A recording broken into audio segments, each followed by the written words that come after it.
देश मेरा जल रहा है, आग लगी है सीने में, हुक्मरां सब व्यस्त हैं खून गरीब का पीने में, तो राम मंदिर या बाबरी का पक्ष नहीं मैं लाई हूँ, घायल भारत चीख रहा है, चीख सुनाने आई हूँ। परम आदरणीय सभापति महोदय, मंचासीन निर्णायक मंडल समिति एवं उपस्थित मेरे प्यारे साथियों, मैं आरक्षी खुशबू चौहान केंद्रीय रिजर्व पुलिस बल आज सदन की राय से असहमत होते हुए वक्ता विपक्ष में अपने विचार प्रस्तुत करूंगी।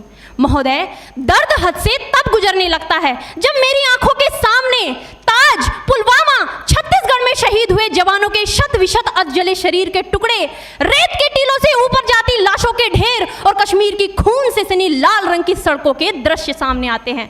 उस पर मेरे प्रतिपक्षी महोदय का कहना ये कि मानवाधिकारों की अनुपालना करते हुए देश से उग्रवाद और आतंकवाद को समाप्त किया जा सकता है। महोदय, अब तो हमारा तिरंगा झंडा भी हमसे ये पूछने लगा है कि क्या बात है भारत, आजकल फहराने से ज्यादा मैं कफन में दफनाने के क्यों काम आ रहा हूँ। महोदय, हृदय तो उस दिन फट गया जब बूढ़ी माँ अपने बेटे के चिथड़ों को देखकर बोली कि साहब, आप तो भर्ती में 1 इंच भी कम नहीं लेते, मैं आधा शरीर कैसे ले लूं। महोदय, आज इन मानवाधिकारों के कारण इन आतंकियों के बंगलों की आकाओं की नाकफनी हंसती है और शहीद हुए हमारे जवानों के आंगन की तुलसी रोती है। जब एक शहीद हुए जवान की विधवा की वेदना चीख चीख कर ये कहती है कि प्यार भी भरपूर गया, मांग का सिंदूर गया, नन्हे नौनिहालों की लंगोटियां चली गई, छोटी छोटी बेटियों की चोटियां चली गई और आपके लिए तो एक आदमी मरा है साहब, मेरे घर की तो रोटियां ही चली गई। महोदय, किसी भी युद्ध को जीतने के लिए पहल करना सबसे ज्यादा आवश्यक है, क्योंकि इतिहास गवाह है कि पहल करके बड़े बड़े युद्धों के परिणाम बदल दिए गए हैं। परंतु आज मानवाधिकारों के कारण हमारे देश के जवान इस कदर बंधे हुए हैं कि अपनी ड्यूटी पर खड़े होकर भी वो आज पहल करने से डरते हैं, क्योंकि महोदय, भविष्य में उन्हें कटघरे में खड़े होने का डर सता रहा होता है।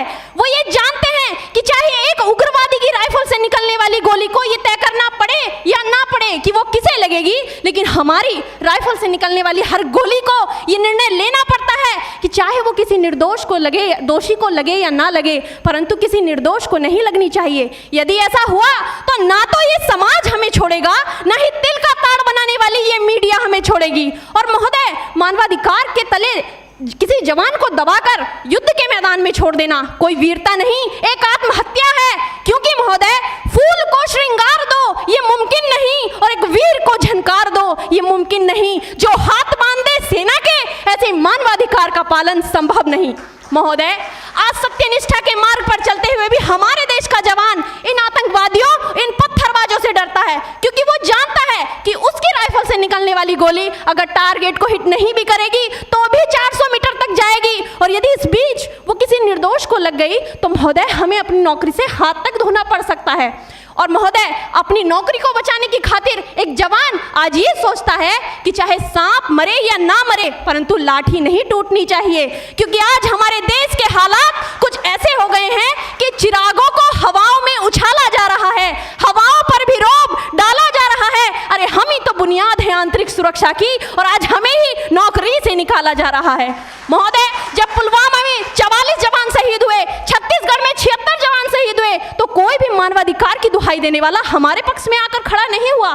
परंतु जब जेएनयू विश्वविद्यालय में एक देशद्रोही के द्वारा भारत तेरे टुकड़े होंगे, अफजल हम शर्मिंदा हैं जैसे देशद्रोही नारे लगते हैं, तो सारे मानवाधिकार के ज्ञाता आकर उसके पक्ष में खड़े हो जाते हैं। तभी तो क्या कहा था उस देशद्रोही ने कि तुम एक अफजल को मारोगे, हर घर से अफजल निकलेगा। तो मैं भारत की बेटी अपनी भारतीय सेना की तरफ से आज ये ऐलान करती हूँ कि उस घर में घुसकर मारेंगे जिस घर से अफजल निकलेगा, वो कोख नहीं पलने देंगे जिस कोख से अफजल निकलेगा।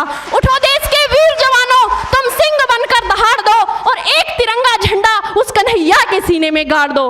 महोदय, अंत में अपनी वाणी को विराम की ओर ले जाते हुए मैं सिर्फ इतना ही कहना चाहूंगी कि मुझे अफसोस है अपने देश की न्यायिक प्रक्रिया पर, जहां आज भी रात के 12 बजे अजमल कसाब जैसे आतंकी के लिए सर्वोच्च न्यायालय के दरवाजे खोल दिए जाते हैं। ऐसे देश से मानवाधिकारों की अनुपालना करते हुए आतंकवाद और उग्रवाद से कभी नहीं निपटा जा सकता। मानवाधिकार के नाम की दुहाइयां देने वालों, सीमा पर लड़ा नहीं जाता चरखों से शोलों के आगे, रामायण पढ़ी नहीं जाती सीमा पर गोलों के आगे। धरती के घोर कुहासे को एक सूरज ही हर सकता है, क्योंकि एटम बम से रक्षा के केवल एटम बम ही कर सकता है। जय हिंद, जय भारत।